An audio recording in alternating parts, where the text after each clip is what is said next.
नमस्कार, आप देख रहे हैं सुदर्शन न्यूज और वक्त हो चुका है आपके फेवरेट शो यानी कि रणक्षेत्र का। और मैं हूं आपके साथ शिवम दत्त मेहता। चलिए आज के मुद्दे की शुरुआत करते हैं। लोकसभा चुनाव के लिए कांग्रेस ने अपना घोषणा पत्र जारी कर दिया है। पार्टी ने अपने घोषणा पत्र यानी कि मैनिफेस्टो को न्याय पत्र का नाम दिया है। कांग्रेस के अनुसार घोषणा पत्र में पार्टी के 5 न्याय यानी हिस्सेदारी न्याय, किसान न्याय, नारी न्याय, श्रमिक न्याय और युवा न्याय, जो कि पहला आप उसको समझ सकते हैं, उसको शामिल किया गया है। पार्टी ने कहा है कि अगर वे सत्ता में आती है तो पार्टी जातियों और उपजातियों और उनकी सामाजिक आर्थिक स्थितियों की पहचान करने के लिए देशव्यापी जाति जनगणना भी कराएगी। मौलाना आजाद छात्रवृत्ति फिर से लागू की जाएगी। अल्पसंख्यकों को आसान ऋण उपलब्ध कराया जाएगा। कांग्रेस युवाओं के लिए पहले नौकरी पक्की की व्यवस्था करेगी। 30 लाख सरकारी नौकरियां भी दी जाएंगी। कांग्रेस के इस घोषणा पत्र में अल्पसंख्यकों के लिए कुछ बड़े ऐलान किए गए हैं। इस घोषणा पत्र में कहा गया है कि अल्पसंख्यकों को खान पान और पहनावे की पूरी आजादी होनी चाहिए, यानी कि स्वतंत्रता दी जाएगी। इसके साथ ही देश के हर एक नागरिक की तरह अल्पसंख्यकों को भी पहनावे, खान पान, भाषा और पर्सनल लॉ को लेकर स्वतंत्रता हो, यह सुनिश्चित किया जाएगा। घोषणा में कांग्रेस द्वारा कहा गया है कि हम पर्सनल लॉ में सुधार को प्रोत्साहित करेंगे। साथ ही घोषणा पत्र में यह भी कहा गया है कि पर्सनल लॉ में जो सुधार होंगे उसमें अल्पसंख्यकों की भागीदारी और सहमति से किए जाने ही चाहिए। इससे साफ जाहिर होता है कि कांग्रेस अल्पसंख्यकों को अपने पाले में करने के लिए पर्सनल लॉ की बात कर रही है और यूसीसी का समर्थन नहीं कर पा रही है। आज रण क्षेत्र में इसी मुद्दे पर हम अपने मेहमानों से चर्चा करेंगे। कुछ ही पलों में आपके टीवी स्क्रीन पर वो भी आएंगे, लेकिन आप इनके मैनिफेस्टो को जानिए हमारी स्पेशल रिपोर्ट के माध्यम से और मामले की गंभीरता को समझिए।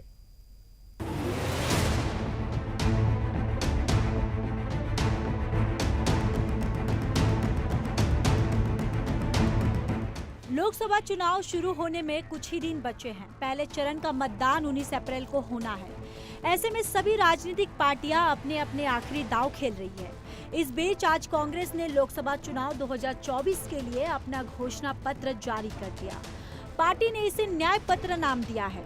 कांग्रेस का घोषणा पत्र 5 न्याय और 25 गारंटी पर आधारित है। कांग्रेस ने सत्ता में आने पर एमएसपी को कानूनी दर्जा देने, 50% की आरक्षण सीमा खत्म करेंगे और रिजर्वेशन सीमा बढ़ाएंगे, जातिगत जनगणना कराएंगे, कर्जा माफी आयोग बनेगा, रोजगार की गारंटी भी शामिल है।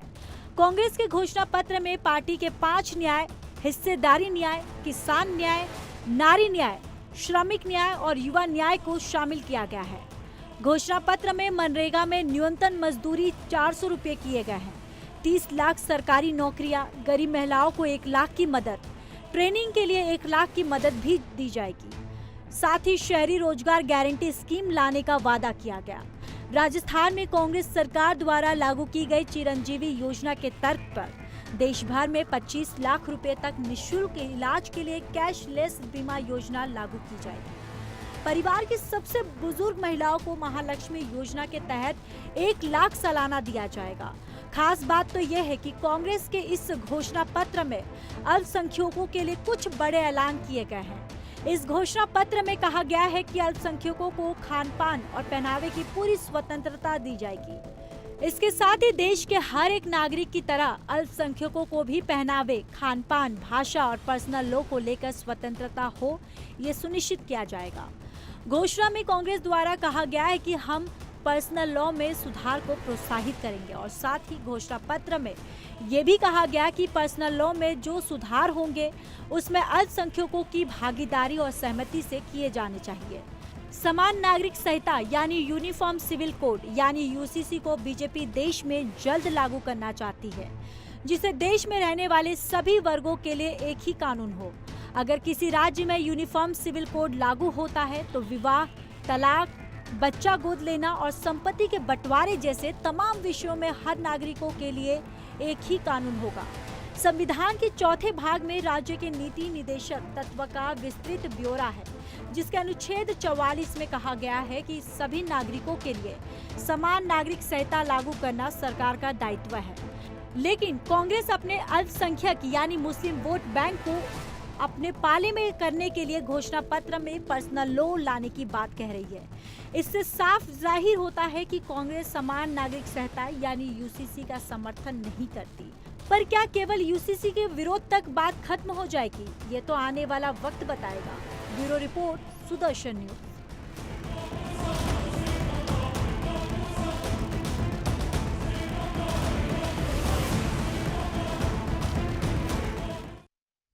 चलिए इसी पर चर्चा करते हैं। हमारे तमाम पैनलिस्ट जो हैं कुछ ही पलों में आपके टीवी स्क्रीन्स पर आएंगे, लेकिन मुख्य तौर पर कांग्रेस की तरफ से जो घोषणा पत्र अब जारी कर दिया गया है, चुनाव की तैयारियां हो चुकी हैं और अब मैदान में कांग्रेस उतरेगी तो कहेगी भाई ये हमारे वादे हैं, अब आपका क्या, आप बताइए आप अपने मैनिफेस्टो में क्या कुछ रखेंगे। इसीलिए अब जो बाकी पार्टियां हैं, चाहे भाजपा की बात करें, उनके लिए भी अब ये है कि उनके मैनिफेस्टो में क्या चीजें होनी चाहिए और जो वादे किए गए हैं क्या उनको कांग्रेस पूरा कर पाएगी, नहीं कर पाएगी। चलिए मैं चाहूंगा हमारे तमाम पैनलिस्ट कुछ ही पलों में आपकी टीवी स्क्रीन्स पर आए ताकि इस चर्चा को आगे बढ़ाया जाए। लीजिए आपकी टीवी स्क्रीन्स पर आ गए। मैं स्वागत करना चाहूंगा कांग्रेस से हमारे साथ अमित तिवारी भी हैं यहां पर, आपका धन्यवाद आप यहां पर आए। कैप्टन आई सिंह भदौरिया जी, प्रवक्ता भाजपा के, वो भी हमारे साथ हैं, कुछ ही पलों में वो भी ज्वाइन हो जाएंगे, उनका नेटवर्क ठीक होता है। अनिल गर्ग जी हमारे साथ इस वक्त मौजूद हैं, राजनीतिक विशेषज्ञ, आपका धन्यवाद, आपने समय निकाला। और रुद्र प्रताप सिंह, राजनीतिक विशेषज्ञ, आपका भी धन्यवाद, आप सभी आए क्योंकि घोषणा पत्र कांग्रेस की तरफ से जारी किया गया है। अमित, पहले तो आपको बधाई भी मैं देना चाहता हूं कि आपकी पार्टी ने एक शुरुआत कर दी है और काफी एक्साइटेड भी आप लोग होंगे, लेकिन इस घोषणा पत्र में जिस तरीके से अल्पसंख्यकों का जिक्र किया गया है, उनके हितों की बात, खान पीन, पहनावा, क्या ये सब महत्वपूर्ण था? क्या ये यूसीसी के विरोध में नहीं जाता है? क्या आपको एक सिंगल लॉ अच्छा नहीं लग रहा है? क्या पर्सनल लॉ के बारे में चर्चा करना आवश्यक था? उसका मतलब उस चीज़ को उठाना ज़रूरी था क्या? पहले उससे शुरुआत करते हैं, फिर अपने आप घोषणा पत्र के पॉइंट्स भी आराम से बता सकते हैं। हाँ, ऑडियो भी आपका, एक बार ऑडियो भी आपका देख लीजिए, अनम्यूट हो अगर बस। हाँ जी, आ रही आवाज? हाँ बिल्कुल, बोलिए। सर बहुत बहुत धन्यवाद, आपने इस विषय को उठाया। जैसा कि आज हमारा मैनिफेस्टो जारी हुआ है, हम क्यों नहीं बात करते हैं उन विषयों को लेकर के। हमारा मैनिफेस्टो एकदम क्लियर है। हमारा मैनिफेस्टो 5 न्यायों पर आधारित है। हम युवाओं के रोजगार की बात करते हैं। हम कह रहे हैं कि हम जब सत्ता में आएंगे तो हम युवाओं को 2 करोड़ प्रतिवर्ष रोजगार के नाम पर जुमला नहीं देंगे।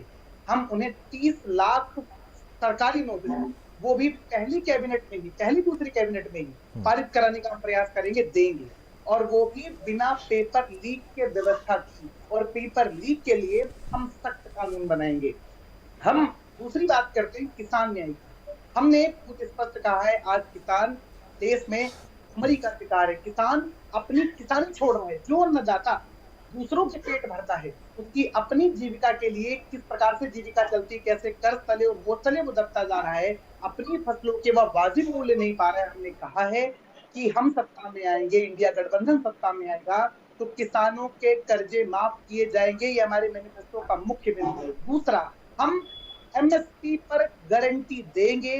किसानों को दिल्ली या किसी भी जगह पर देश की जो उनका कर्म क्षेत्र है, कहीं पर भी देश के कोई प्रतिरोध, कोई गतिरोध, कोई धरना प्रदर्शन और कोई भी विरोध करने से कोई नहीं रोकेगा।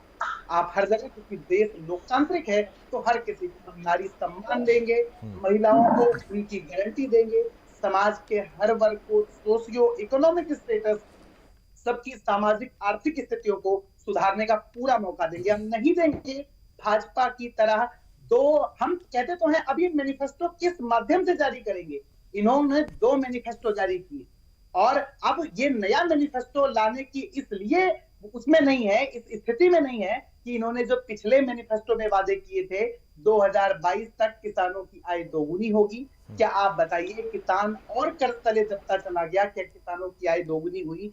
हर वर्ष 2 करोड़ रोजगार के नाम पर 10 साल की सरकार, मतलब 20 करोड़ सरकारी रोजगार का जो फंडा था, जो स्कीम थी, उस स्कीम में वो फेल हुए। इन्होंने नारी सम्मान की बात की, इन्होंने हरियाणा से जहां से शुरुआत की बेटी बचाओ और बेटी पढ़ाओ की, और उसी हरियाणा में बेटियों के साथ किस प्रकार से बर्बरता की गई है, दिल्ली में किस प्रकार से उन्हीं बेटियों के खिलाफ बर्बरता की गई है, हम और आप और पूरा जग और पूरा विश्व जानता है। हम सब इस बात को कहते हैं। हमारा जो मैनिफेस्टो है, जो हमारा न्याय पत्र है, जो हमारा न्याय है, वो सभी के लिए लागू रहेगा। दूसरी बात, हम क्या चाहते हैं, आपने यूसीसी पर बात की है, आपने अल्पसंख्यक कल्याण की बात की है, या इनके मुद्दों से जुड़े बात की है, तो हमने मतलब हमारे मैनिफेस्टो में बहुत ही स्पष्ट है कि हम अगर देश में किसी भी प्रकार का कोई कानून बनाएंगे, हम 3 काले कानूनों की तरह किसी पर कानून थोपेंगे नहीं।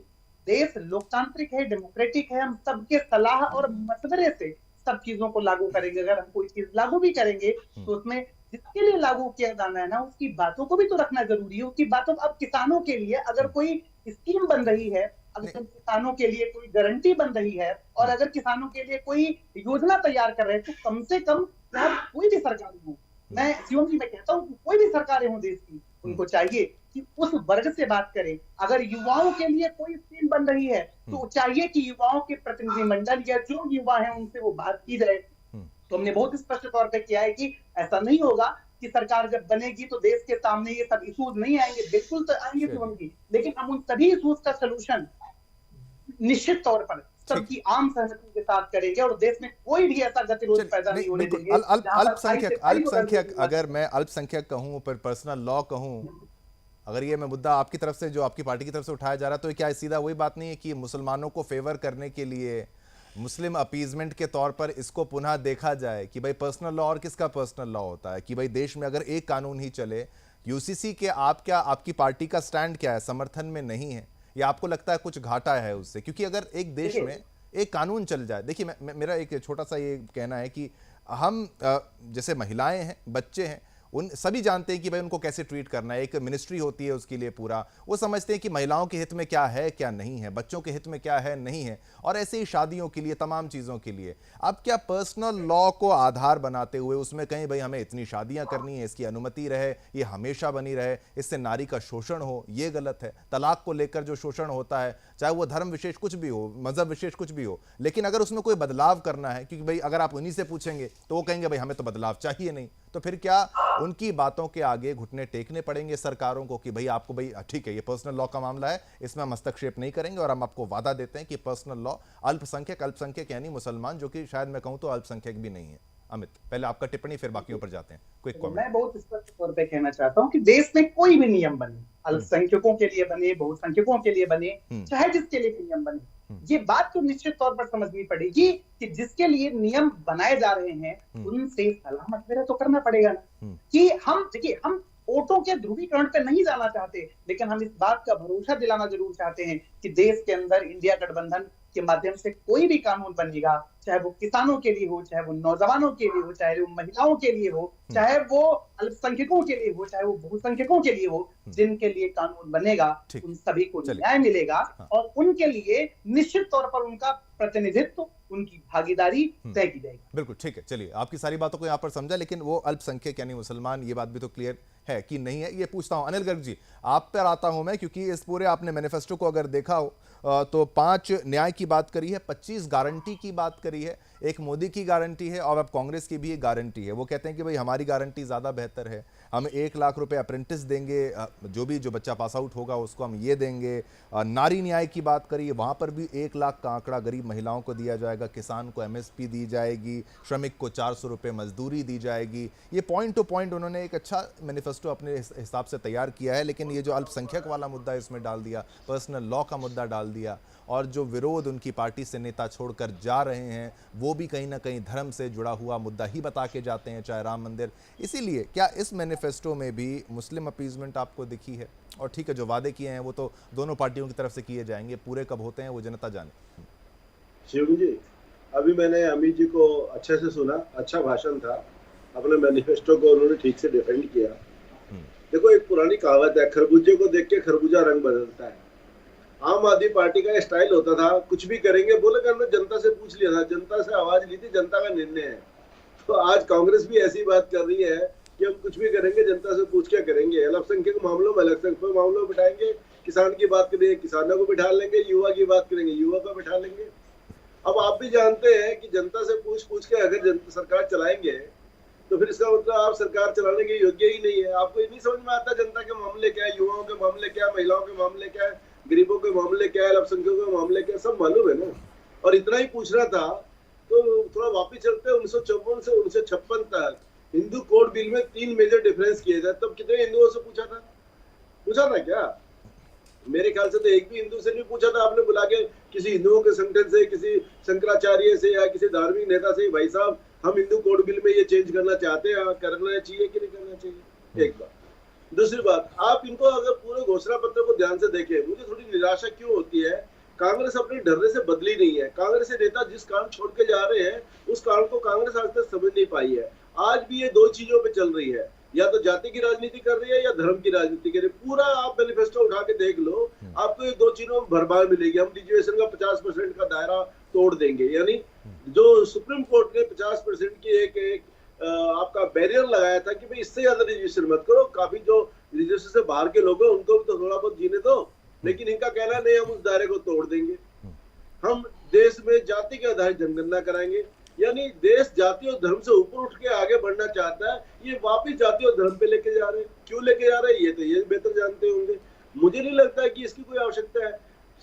आजाद भारत में आज तक जातीय जनगणना नहीं हुई, जिसमें कांग्रेस की भी करीबन 55 से 60 साल सरकार रही है, लेकिन ये वापस क्यों जातीय जनगणना में आना चाहते हैं मेरी समझ से परे है।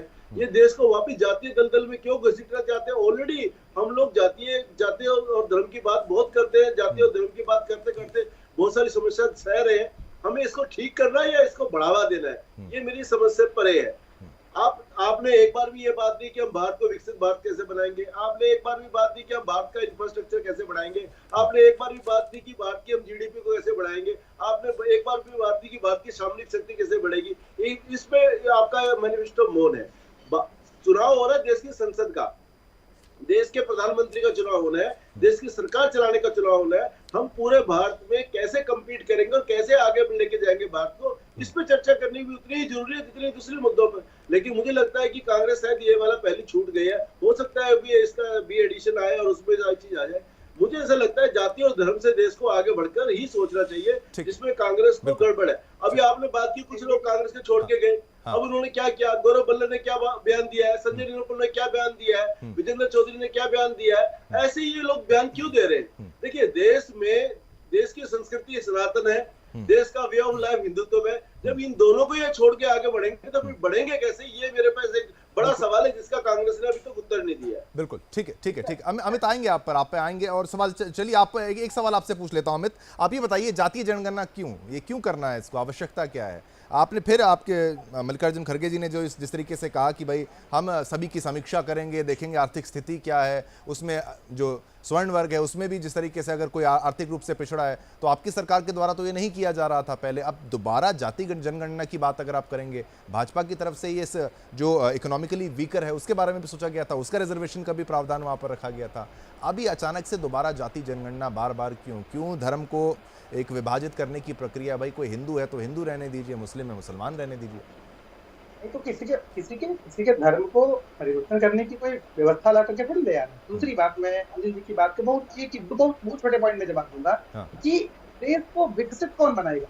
देश को विकसित बनाने के अमेरिका आएगा कि पाकिस्तान आएगा कि चाइना आएगा कि और कोई देश आएंगे। देश को विकसित देश का किसान बनाएगा। मेरे अकॉर्डिंग देश को विकसित देश का युवा बनाएगा। तो जब हम किसान के लिए कोई योजना लेकर के आएंगे, किसान वेलफेयर करेंगे तो किसान विकसित होगा, देश विकसित होगा। जब युवा के लिए लेकर के आएंगे तो जब युवा विकसित होगा तभी तो देश विकसित होगा। आज 10 साल से एक विकास नाम का सगुफा छोड़ा तो जा रहा है, लेकिन उसमें युवाओं को क्या मिला, किसानों को क्या मिला। आपको प्रश्न का मैं बार बार अमित आपको बिल्कुल आपको बार बार मौका दे रहा हूं, लेकिन एक कैपिटलिज्म भी एक चीज होती है। और जो गौरव वल्लभ ने ये कहा कि भाई मैं वेल्थ क्रिएटर्स को गाली नहीं दे सकता बार बार, ठीक है उन्होंने राम का मुद्दा उठाया, वो प्रश्नवाद का है, लेकिन वेल्थ क्रिएटर्स को गाली मैं यहाँ पर नहीं दे सकता। अनिल गर्ग जी मैं आप पर आऊंगा, जरूर आऊंगा, लेकिन अभी रुद्र प्रताप सिंह जी बस एक रुद्र प्रताप सिंह जी, आपने भी इस पूरे मैनिफेस्टो को समझा और जो लड़ाई है, क्योंकि दोबारा से राहुल गांधी भी जब आते हैं बार बार वो कहते हैं कि भाई 2-3 आदमियों के पास पूरे देश का पैसा होता है, ये नहीं होना चाहिए, मैं युवाओं के लिए न्याय मांग रहा हूं, महिलाओं के लिए न्याय, तमाम चीजें न्याय,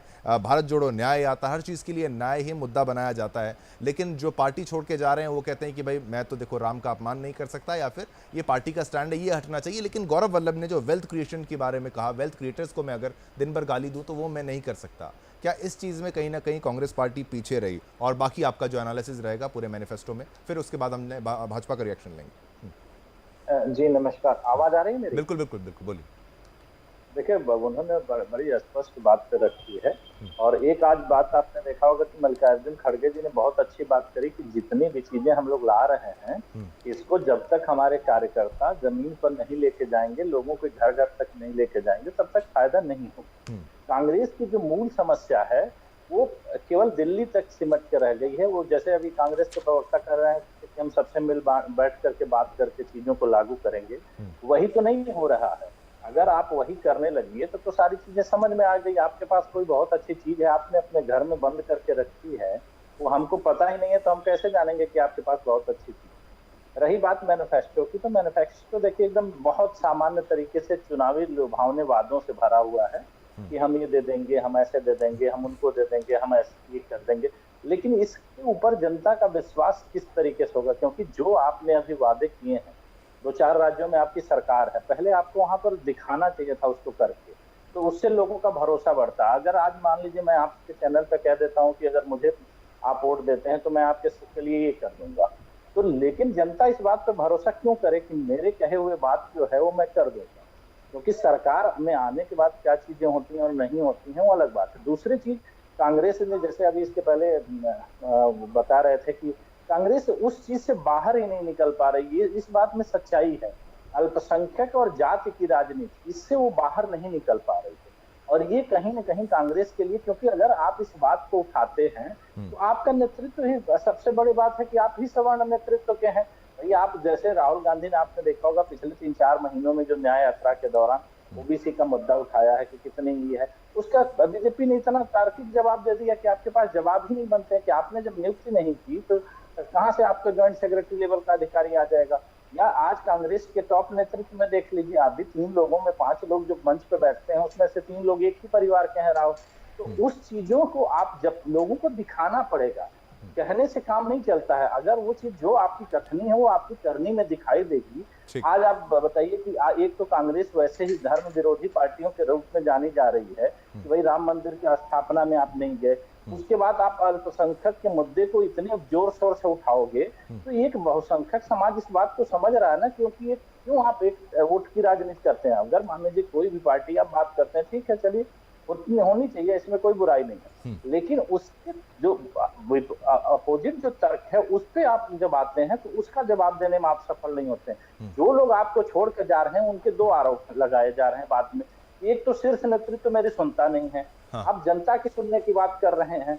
कोई भी जितने लोगों ने कांग्रेस को छोड़ा है उनका सबसे बड़ा जो आरोप होता है कि जो राहुल गांधी मिलने का समय नहीं देते हैं, वो फोन करिए वो बात नहीं करते हैं। तो जब आप अपने नेताओं के साथ सामंजस्य नहीं बैठा पा रहे हैं, आप अपने नेताओं को सही तरीके से हैंडल नहीं कर पा रहे हैं, तो 140 करोड़ की जनता के बीच आप मैसेज कैसे लेके जा पाएंगे? दूसरे आप देख रहे हैं कि बार बार धर्म विरोधी आरोप लग रहे हैं कि आप धर्म के आधार पर के हिंदू समाज को आप गाली देने का काम कर रहे हैं। तो इस तरह की चीजों से सबसे पहले आपको निकल करके एक ऐसी व्यवस्थित व्यवस्था के साथ आना चाहिए जिससे जनता का भरोसा आपके प्रति आए। ठीक है, बिल्कुल आप कोई भी बात करेंगे लेकिन जनता अगर भरोसा नहीं करेगी तो उसका क्या फायदा? ठीक है, बिल्कुल आपका मैसेज ये है कि भाई जनता तक आपको रीच भी अपनी बढ़ानी पड़ेगी, और ये मल्लिकार्जुन खड़गे जी की तरफ से कहा भी गया है, सभी की तरफ से कहा गया कि आपको जाना पड़ेगा, बूथ लेवल पर, ग्राउंड स्तर पर काम तो करना पड़ेगा। कैप्टन आई सिंह भदौरिया जी, आप इनके मैनिफेस्टो को कैसे देखते हैं? जो रोजगार का मुद्दा बार बार भाजपा को घेरने का जो प्रयास किया जाता है, और वो आंकड़े देते हैं कि भाई इतने लोग बेरोजगार हो गए, 30% जो इंस्टीट्यूट से निकल रहे हैं, प्रीमियर इंस्टीट्यूट से, उनको नौकरियां नहीं मिल रही है, हम उनके लिए सोचना है, इंफ्रास्ट्रक्चर नहीं जो अच्छा हो पा रहा है। ये तमाम आरोप जब आपकी पार्टी पर लगते हैं, मगर आपकी पार्टी जो दिखाती है कि भाई हम सड़कें बना रहे हैं, हम नालियां बना रहे हैं, हम स्टार्टअप इंडिया, स्किल इंडिया, ये तमाम चीज़ें कह रहे हैं, लेकिन ये एक अलग पिक्चर कांग्रेस की तरफ से उनके मैनिफेस्टो में और उनके प्रवक्ताओं के द्वारा दिखाई जाती है। अब इसका क्या जवाब आपकी तरफ से होगा? क्योंकि अगर बार बार एक बात को कांग्रेस पार्टी या आम आदमी पार्टी, कोई भी आपका विपक्ष में जो दल है वो बोलता रहेगा, तो आपकी तरफ एक आघात तो है ही है ना कि भाई वो कह रहे हैं, जनता तक मैसेज एक डाल दिया जा रहा है कि भाई नहीं है रोजगार। क्या कहेंगे भदौरिया जी? हम जो रोजगार दे रहे हैं, जो दुनिया देख रही है, जो हम विकास कर रहे हैं, पूरा भारत देख रहा है। जिस तरह से हमने भारत का चौमुखी विकास किया है वो सामने नजर आ रहा है। हमारे इंफ्रास्ट्रक्चर आज में चल रहे हैं पूरा देश। इनके कार्यकाल में कभी हिंदुस्तान में अच्छी रोडें भी नहीं हुआ करती थी। आज हमने जितनी बेहतरीन रोडें बनाई है, आज उस पर दुनिया चल रही है और देख रही है। तो ये तो कमियां निकालेंगे। मैं कहता हूँ विपक्ष होना चाहिए, अच्छा विपक्ष होना चाहिए। हमारे अंदर कमियां हैं, हमें बताना चाहिए, बहुत अच्छी बात है। अगर अच्छे काम है तो उनकी सराहना भी करना चाहिए, मगर ये हमारी कमियां निकालने के अलावा और कुछ नहीं करते। वो भी भारत में नहीं निकालेंगे, विदेशों में जाके निकालते हैं। जब ये कहते हैं कि भारत में तो लोकतंत्र नहीं है, भारत में संविधान खत्म हो चुका है। जब इस तरह की ये विदेशी धरती पे जाके बात करते हैं तो वो कहीं ना कहीं पूरी कांग्रेस को शर्मसार करती है और इनकी मानसिकता क्या है उसको दर्शाती है। अब रही बात रोजगार की, आप रोजगार हमने जनाब कितने दिए हैं कि शायद आइए सोच नहीं सकते। जिस तरह से हमने देश को जो दिया है, हमने रोडें बनाई, हमने गृहिणियों को धुएं से मुक्त कराया, 11 करोड़ हमने जो है गृहिणियों को गैस चूल्हे बांटे हैं। क्या इन्होंने कभी सोचा था? हमने पूरे हिंदुस्तान के किसानों को एक किसान सम्मान निधि दी है, क्या इन्होंने दी है? इन्होंने तो 65 साल शासन किया है। हमें तो जुम्मे 10 साल मिला है, जिसमें भी कोरोना आ गया, और 5 साल तो हमारे इनके जो किए हुए, मैं तो गलत शब्दों का उच्चारण नहीं करना चाहूंगा, इन्होंने जो गड्ढे खोदे थे उनको भरने भी हमारे 5 साल निकल गए, और 5 साल में 3 साल कोरोना निकल गया।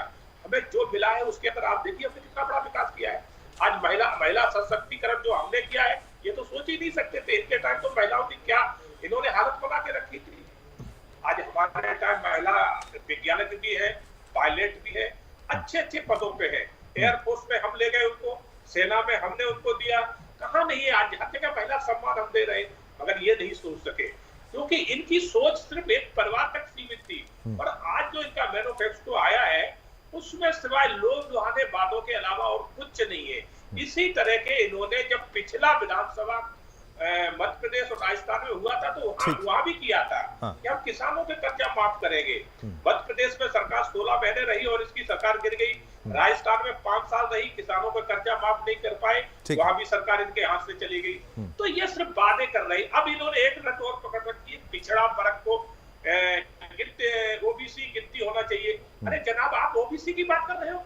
आप सोचिए, हमारा तो प्रधानमंत्री ओबीसी है, हमारा तो उपराष्ट्रपति ओबीसी है, और आज की तारीख में 28 मिनिस्टर केंद्र में हमारे ओबीसी है। आपने तो कभी इतने बनाए भी नहीं है। ये क्या बात करेंगे? हमारी सरकार का तो एक ही नारा है, सबका साथ, सबका विकास और सबका विश्वास। ये इनका नारा नहीं है, इनका नारा सिर्फ एक है कि गांधी परिवार, इसके आगे कोई भी नहीं है। आज इसलिए तो कांग्रेस की हालत इतनी बुरी है, इनके पास कोई नेता नहीं बचा है, इनके नेता सब छोड़ के जा चुके हैं। अरे हम हिंदुस्तान में रह रहे, प्रभु राम हमारे आदर्श है, ऐसे हिंदुस्तान के आदर्श है। आप प्रभु राम को गालियां देते हो। सदियां गुजर गई, कभी आप अयोध्या में जाकर राम मंदिर पे आपने 5 रुपए का प्रसाद नहीं चढ़ाया। आपको राम से इतनी बड़ी दुश्मनी है और आप बात करते हैं जनता की, क्या जनता को दे रहे हैं? ठीक है, तो ये सोच इनकी इतनी खराब हो चुकी है। इसलिए आज कांग्रेस कहां से कहां पहुंच गई।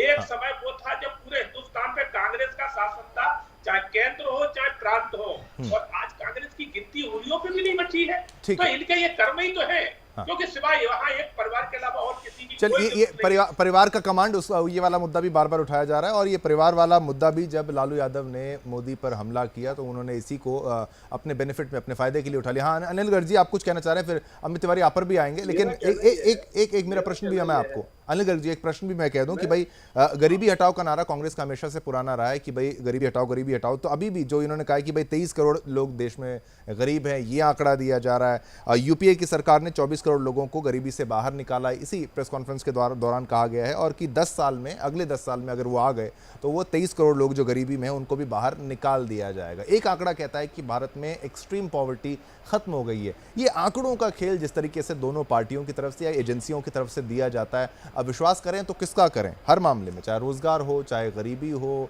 महंगाई हो, हर बातें। आप बताइए अनिल जी। शिवम जी, अगर आपने पुरानी फिल्में देखी होंगी, आज से 50 साल पुरानी, 60 साल पुरानी, वहां पे भी फिल्मी हीरो जब नौकरी लेने जाता था ना, तो आपने देखा होगा नो वैकेंसी का बोर्ड। मैं इसलिए याद दिला रहा हूँ, ये जो बेरोजगारी की समस्या है ना, बेरोजगारी, महंगाई, भ्रष्टाचार, ये ऐसे लफ्ज है हर चुनाव में विपक्षी पार्टी सरकार के खिलाफ इस्तेमाल करती है। कब कामयाब होता है, कब नहीं होता है, ये जनता के ऊपर है। मैं दूसरी बात कह रहा हूँ, अभी मैंने आपके मुंह से सुना, हमारे साथी भी कह रहे थे कि ये पेपर लीक व्यवस्था देंगे, बेरोजगारों के लिए अपनी परीक्षा आयोजित करेंगे। आप मुझे बताओ, अभी हाल में ही राजस्थान में 19 बार पेपर लीक हुआ कांग्रेस सरकार में।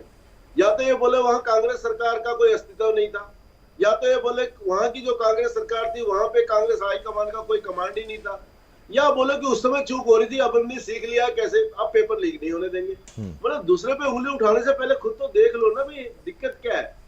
अभी इन्होंने उसकी बात की, अल्पसंख्यकों की बात की, खासकर पहनावा और खान पान की बात की। क्यों कह रहे हैं मालूम है आपको ये? जी, क्योंकि कुछ स्कूलों में हिजाब के ऊपर एक मामला उठा कि आप हिजाब पहन के मत आइए। आप मुझे बताइए, स्कूलों के अंदर तो ड्रेस कोड होता है ना साहब। ठीक है, अब ड्रेस कोड तो जहां जहां लागू होता है ड्रेस कोड, आप वहां ड्रेस कोड लागू नहीं करने देंगे, इसका मतलब। हाँ तिवारी जी, ये महत्वपूर्ण, अमित, ये महत्वपूर्ण प्रश्न है इनका। क्या ड्रेस कोड हटा दिया जाएगा आपकी सरकार अगर आ गई? हाँ, आप ही को मौका दे रहे हैं, आप कहीं भी ड्रेस कोड लागू नहीं होगा, ना पुलिस पे होगा, ना सेना पे होगा, ना स्कूल में होगा, ना कहीं पे होगा। बोलिए अमित जी, आपको मौका दे रहा हूं मैं, और 4-5 प्रश्न और भी होंगे, लेकिन इसका प्रश्न आप दीजिए, क्या ड्रेस कोड्स को हटा दिया जाए? बोलिए बोलिए बोलिए। राजस्थान में हमारी सरकार थी, अब राजस्थान की सरकार जब पेपर लीक का मसला हो रहा था तो हमारा ही नेता आदरणीय सचिन पायलट जी राजस्थान में आंदोलन रखे। उन्होंने सबसे पहले मांग की अपनी सरकार के खिलाफ, कांग्रेस सरकार के खिलाफ। क्या फर्क पड़ता है? अगर है हिम्मत किसी में, क्या बात करते हैं सर, क्या बात करते हैं? तो आप अपनी सरकार को ठीक क्यों नहीं करते? नहीं होते सर, ना सर, सुन लीजिए ना। ये क्या तरीका अमित भाई? आपकी सरकार है, आप ठीक काम नहीं कर रहे, बोले हमारा एक नेता हमारे खिलाफ ही था। हाँ ठीक है। उत्तर प्रदेश में आज 17-18 एग्जाम लीक हो चुके हैं, एक साल में 4 एग्जाम लीक हो चुके हैं। सर अगर है क्षमता किसी नेता की, किसी नेतृत्व की, तो वो अपनी सरकार के खिलाफ, और जिसमें 4 सीट तक लगी है सर, 4 सीट तक, जो बच्चा जेल में बंद है उसका भी सिलेक्शन लिस्ट में नाम आया। क्या बात करते हैं ये सर? अमित भाई, ठीक है अमित भाई, सचिन पायलट, अशोक गहलोत सरकार के पेपर लीक मामले में खिलाफ नहीं बैठे थे। वो अशोक गहलोत के सरकार के खिलाफ बैठे थे कि आप भ्रष्टाचार के खिलाफ काम क्यों नहीं कर रहे। आपको भूल गए हो, पूरे 5 साल ही बैठे रहे, पूरे 5 साल वो सचिन पायलट अशोक गहलोत के काम करते। चलो दूसरे सवाल का जवाब दीजिए। ठीक है तिवारी जी, आप ये मुझे बताइए, आपने अल्पसंख्यकों के लिए वक्फ बोर्ड बनाया, हिंदुओं के लिए क्या बनाया, बहुसंख्यकों के लिए? नहीं, point two point Anil ji, point two point दे रहे हैं। हाँ बोलिए अमित, बोलिए क्या बोलना चाहते हैं? शिवम जी, मेरा सवाल ये है, कांग्रेस सरकार ने अल्पसंख्यकों के लिए वक्फ बोर्ड बनाया, उसको ध्यान रखने के लिए, केयर ऑफ करने के लिए। हिंदुओं के लिए क्या? बहुसंख्यक भी इसी देश के निवासी है, उनके लिए क्या बनाया? चलिए ठीक है, बिल्कुल। अमित तिवारी आप बोलिए, आप बोलिए ना, आप परेशान मत होइए, आप बोलिए, आप ही को तो मौका दे रहा हूँ। हाँ बोलिए। मैंने कहा कि हमारा नेता अगर युवाओं पर गलत हो रहा था तो अपनी और पराये की सोच के बिना के आधार पर अपनी सरकार से लड़ा। मैं कहता तो हूँ, उत्तर प्रदेश में आज 3 महीने में 4 पेपर यूपी पीएससी जैसी संस्थाओं के पेपर लीक हुए हैं और वो रद्द हुए हैं। सर अगर किसी में है क्षमता अपने नेतृत्व के खिलाफ एक बार समर्थन जाएंगे, नेतृत्व की बात नहीं करता, मैं युवा समर्थन की बात करता हूँ। मैंने कहा दूसरी बात, भारतीय जनता पार्टी के प्रवक्ता कह रहे थे कि कांग्रेस सत्ता में थी तो उन्होंने किसानों के लिए क्या किया। सर मैं आपको बता दूं, कांग्रेस सत्ता में किसानों के कर्जे को माफ किया था 2009 में। अब बात करिए एक बार 2009 में सर उन्होंने माफ किया था। जब मैं बात करता हूँ, आपने रोड बनाई, लेकिन आप पर ये भी इल्जाम थोपा जाएगा कि जो रोडें बन रही थी, जो दिल्ली से जुड़ रही थी, जो पंजाब से जुड़ रही थी, उनमें कीलें भी आपने ठोकी है। इल्जाम आप नहीं लगेगा। ठीक है, नहीं वो एडमिनिस्ट्रेशन के लिहाज से। अनिल गर्ग जी बिल्कुल, आपके 2 पॉइंट्स हैं। अमित मुद्दा एक तो आपने सचिन पायलट और गहलोत वाला। अनिल गर्ग जी बस एक मिनट, अनिल गर्ग जी 1 मिनट। एक तो आपने तिवारी जी जो मुद्दा उठाया राजस्थान का, वहां पर आपको भी पता है क्या सचिन पायलट के बीच में और गहलोत जी के बीच में क्या खटपट चल रही थी, वो भी जग जाहिर है। मुद्दा ठीक है, चलिए अच्छी बात है कि आपने वो पॉइंट उठाया। वापस आते हैं, लेकिन जो प्रश्न था, वो प्रश्न अगर हम यहाँ पर छोड़ देंगे तो डिबेट कहीं और चली जाएगी। जो प्रश्न अनिल गर्ग के द्वारा पूछा गया उनकी तरफ से कि भाई क्या स्कूलों में ड्रेस कोड को क्या आपकी सरकार आएगी तो बदल जाएगी? क्या जो मुस्लिम बच्चे हैं वो बुर्का पहन के आएंगे तो उनको प्रशासन एडमिनिस्ट्रेशन नहीं रोक पाएगा? इस पर आपका स्टैंड एक बताइए। सर ये किसी व्यक्ति की सोच हो सकती है, सत्ता में बैठे जहां पर भी हमारी सरकार है। दूसरी बात, जहां पर भी हमारी सरकारें हैं, हमारी हिमाचल में सरकार है, हमने गारंटियों को पूरा किया है। हमने नारी के लिए, महिलाओं के लिए 1500 रुपए पर महीने का वादा करके हम सरकार में आए थे, हमने पूरा किया है सर।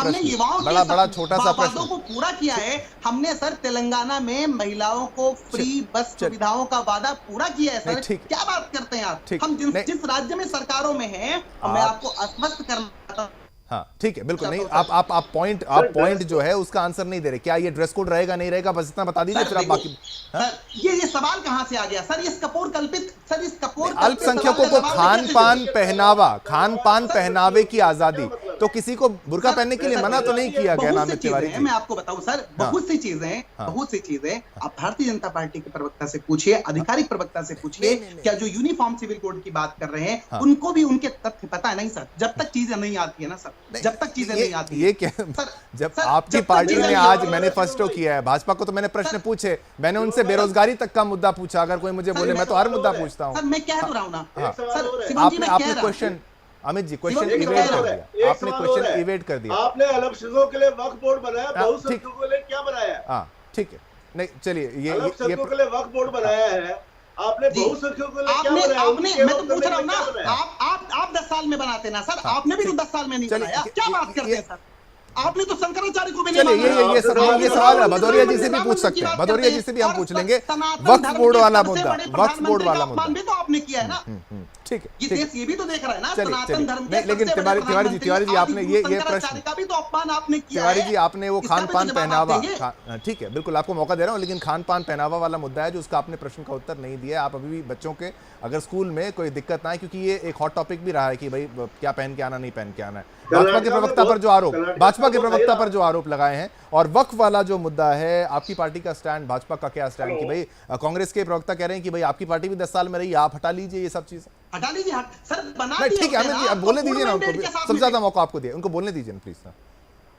देखिए शिवम जी, भारतीय जनता पार्टी का क्लियर संदेश है आम जनता के लिए, सभी पूरे देश के लिए, भारतवासियों के लिए। स्कूल एक विद्या का मंदिर होते हैं, वहाँ सभी धर्म के, सभी जाति पंथ मजहब के लोग जाते हैं। बिल्कुल वहाँ एक ड्रेस कोड होना चाहिए, पर्सनल परिधान अपने पहनने का अधिकार आपको है, मगर ये स्कूल जैसी शिक्षा वाली जगहों से बचना चाहिए। वहां पर अगर वो कहेंगे कि हम बुर्का पहन के आएंगे, तो कल हमारे जो कोई पंडित ब्राह्मण होंगे वो कहेंगे हम तो तिलक लगा के कुर्ता पाजामा पहन के आएंगे। ठाकुर साहब होंगे वो कहेंगे मैं तो तलवार लेके आऊंगा। तो फिर वो स्कूल शिक्षा का मंदिर ना होके वो एक कोई पिक्चर हॉल की जगह बन जाएगी। तो स्कूल को, स्कूल शिक्षा के मंदिर को शिक्षा रहने दीजिए। ठीक है, और क्योंकि समय खत्म हो रहा है भदौरिया जी, इसका वक्फ पे भी आपकी टिप्पणी, वक्फ पे। वक्फ बोर्ड की जरूरत कहाँ है हिंदुस्तान में? वक्फ बोर्ड है कि कांग्रेस ने ऐसा उसको खत्म कर दीजिए, तो सत्ता में है ना, खत्म कर दीजिए। ठीक है, नहीं वो खत्म कर देंगे, लेकिन आप पर्सनल लॉ पर आ जाते हैं। ये सबसे बड़ा हिंदुस्तान में नासूर दिया है, हिंदुस्तान को सबसे बड़ा नासूर दिया है। तो सर नासूर को खत्म करने का भी मौका आपको मिला, अगर आपको नासूर लगता है खत्म भी तो करने वाले हैं ना। ठीक है, वो हटा देंगे। हाँ चलिए वो हटाएंगे, ये भी आने वाला समय बताएगा हटाएंगे नहीं हटाएंगे। लेकिन पर्सनल लॉ और जातिगत जनगणना, मैं वही कहता हूँ अमित जी, क्या आवश्यकता है उसकी कि वापस हिंदू धर्म में ही क्या केवल जातियां हैं, बाकी धर्म मजहबों में भी तो हैं। हर किसी का यहाँ पर कोई डेटा निकालना चाहिए, वहां पर खंगालना चाहिए, फिर हिंदू बढ़ जाता है। ये गलत है, क्योंकि आप भी हिंदू है, हिंदुत्व पर तो कायम रही है काफी। शिवम जी, देश को विकास की मुख्य धारा से जोड़ने के लिए जाति धर्म पंथ मजहब से हट करके हिंदू मुसलमान, बिल्कुल, तो जाति पंथ धर्म मजहब से हट जाते तो जाति जनगणना से भी हट जाना चाहिए था, लेकिन वो नहीं। ठीक है, समय का अभाव है, लेकिन सभी के मैंने पॉइंट्स रखे, बिल्कुल भी सेंसेशनलाइज इसको नहीं किया। हाँ ठीक है, सभी का समय खत्म। बहुत बहुत धन्यवाद अमित तिवारी, आपने अपना पक्ष रखा। बिल्कुल भदौरिया साहब, आपका भी बहुत बहुत धन्यवाद, आपने अपना पक्ष रखा। भाजपा का अनिल गर्ग जी आपका धन्यवाद, ऋतु प्रताप जी आपका भी बहुत बहुत धन्यवाद, आपने भी सारे पॉइंट्स को रखा। तो कि देखिए, जातिगत जनगणना बार बार उठा के ले आते हैं, उसको उसकी आवश्यकता क्या है? क्या ये जातियों में बांटना देश को, उसकी जनगणना के आधार पर हिंदू है तो भाई उसको हिंदू ही समझिए, दूसरे मजहब का है तो उसको उस मजहब का समझिए। अगर उसको आपको डाइसेक्ट करना है कि भाई ये फलानी जाति का है, उस जाति का है, ऐसे तो हर मजहब में लोगों को ज्ञान भी ना होगा इतना, उनमें भी अलग अलग जातियों के रूप में आप उनको निकाल सकते हैं, लेकिन केवल और केवल हिंदुओं को टारगेट करना ये भी गलत हो जाता है। और क्या पर्सनल लॉ आवश्यकता थी इस मैनिफेस्टो में? काफी चीजें मैनिफेस्टो में जो बताई गई हैं वो आधारित है कि भाई इकोनॉमी से, रोजगार से, वो बातें ठीक है, लेकिन इन सब का अगर आप इंक्लूजन करते हैं, इनको डालते हैं, तो भाई सवाल तो पूछे जाएंगे। इसी के साथ मुझे यानी शिवम दत्त मेहता को आज्ञा दीजिए, कल फिर ऐसे ही नए बड़े मुद्दे के साथ आपके समक्ष पेश हो जाऊंगा। हमारी और हमारी पूरी टीम की तरफ से आप सभी को जय हिंद, जय भारत।